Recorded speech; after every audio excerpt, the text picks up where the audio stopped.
Okay, for our next stop in Nebraska, we're going to go check out the Strategic Air Command Museum. Let's go ahead and take a look. Hey everybody, welcome back to the channel. We're going to pick things back up with another stop in the great state of Nebraska at Strategic Air Command, which is another air museum. When you enter the building, you are greeted right away by what I would have to say is the coolest display of an SR-71 I've ever seen. Now, we've seen the SR-71 before at Uvar Hazy. This is the world's fastest jet airplane, and it never fails to amaze in person.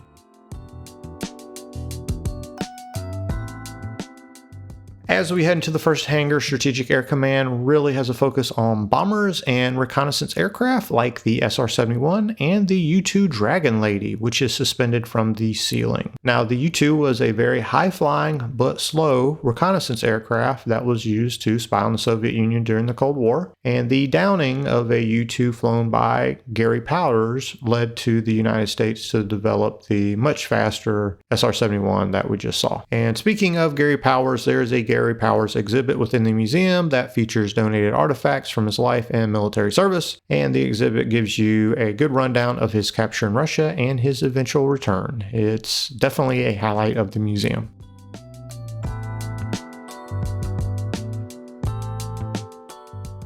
Moving to the hangar floor, we'll first look at the B-36 Peacemaker. This is a really massive airplane. Now, I didn't see any barriers or tape to keep you from under the plane, so we'll stick our heads up into the bomb bay.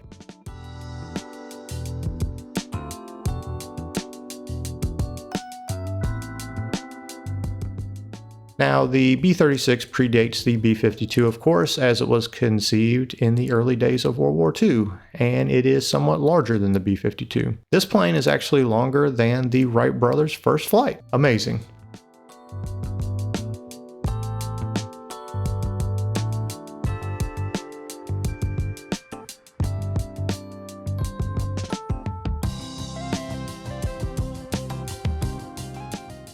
As we come over to the other side of the plane, as big and tough as the B-36 looks, maybe the most interesting fact of all is that it never dropped a single bomb in combat.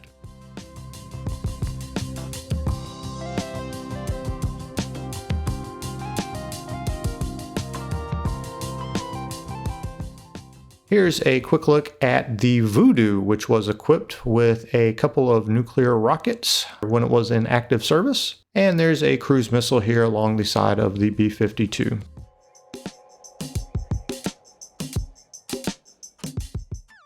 The B-52 is, of course, the longest serving strategic bomber in world history and is still in service today. They think it's going to last about 100 years, actually.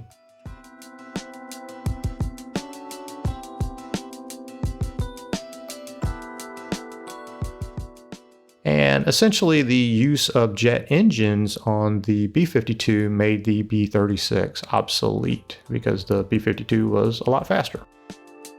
There's a B-17 Flying Fortress.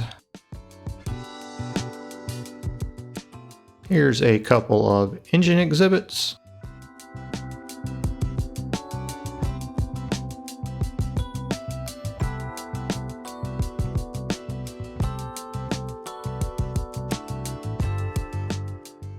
The B-58 here was the world's first supersonic nuclear bomber.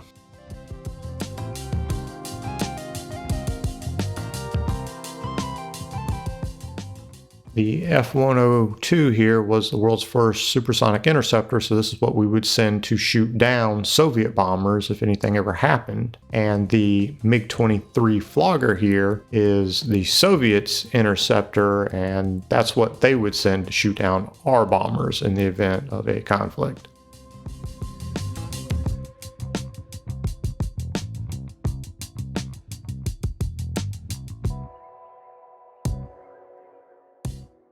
You do have some nuclear fallout displays within the museum. The museum used to be located at the nearby Offutt Air Force Base. Now, Offutt is the headquarters of STRATCOM, which is the U.S. Functional Command, which controls our nuclear weapons arsenal. So if the order to lodge ever goes out, it would pass through Offutt Air Force Base, which is located just south of Omaha, Nebraska, which is not too far to the east of this museum.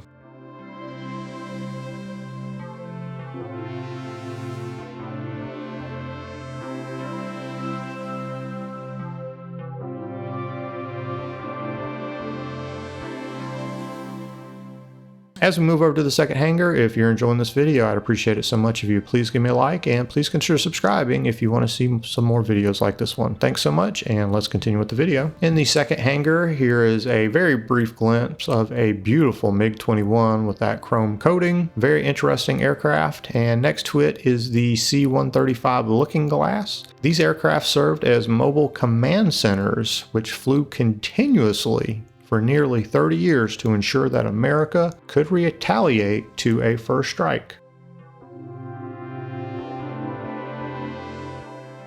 There's a brief look at a B-29.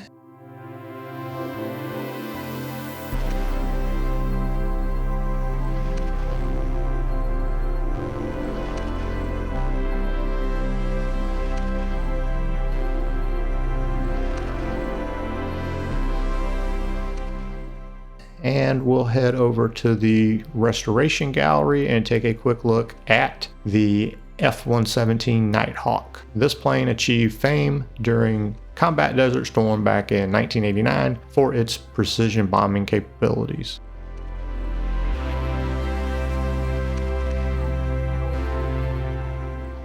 And the F-17 will complete our tour of the museum. Let's head on back outside. The Atlas missile there, of course, grabs your attention. This was America's first ICBM, so it's a missile and it's 75 feet tall. That's a big missile.